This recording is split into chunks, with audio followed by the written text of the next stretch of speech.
Steve Prefontaine. That has to be like probably my favorite athlete probably ever. I think that's my favorite athlete. I don't think there's no other athlete that I would have wanted to be like, because I ran, I ran anything from the half K, not the half K, from the half mile up to the 10K, competitively, at least. Yeah, I wanted to be like him, man. Shit, I was black, but I wanted some long blonde hair and shit and everything, man. I wanted to be like Prefontaine, dude. Like, seriously. Prefontaine was the coolest.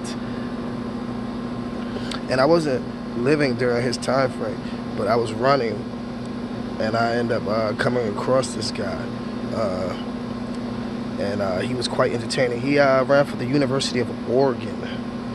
And he was actually, whether you believe it or not, you can go look this up. Sugar honey iced tea you not, as my aunt would say. Yeah, he was the first person to sponsor Nike. Like, I guess he was the first big time athlete to wear Nike. His coach actually created Nike. Bill Bowerman, I believe his name was. Was it Bowerman or was it Dillinger? It was one of those two guys.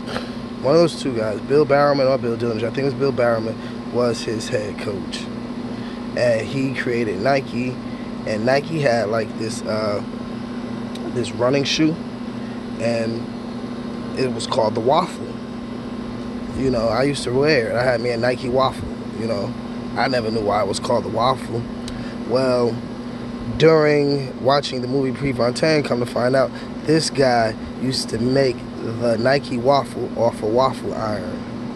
Yes, Nike was originally made for runners. I thought it, and that blew my mind, because I always thought Nike Air Jordan. I was born in '82. I grew up in the '80s. I'm Air Jordan. That's what what I'm saying. That's where I thought Nike took off at. No, Nike been around since the '70s. Really before that, probably since the '60s. But since Prefontaine, I know he ran in the 72 Olympics, Munich, I believe, and he was wearing that in college. So yeah, probably during the '60s, if not maybe earlier, maybe the '50s. I don't know. Whenever Bill Bowerman started making them, but he had they ended up going big. But anyway, this is about Prefontaine, not big Bill Bowerman, but they go hand in hand, man. But anyway, yeah, Prefontaine was awesome. I highly recommend you all to see Without Limits.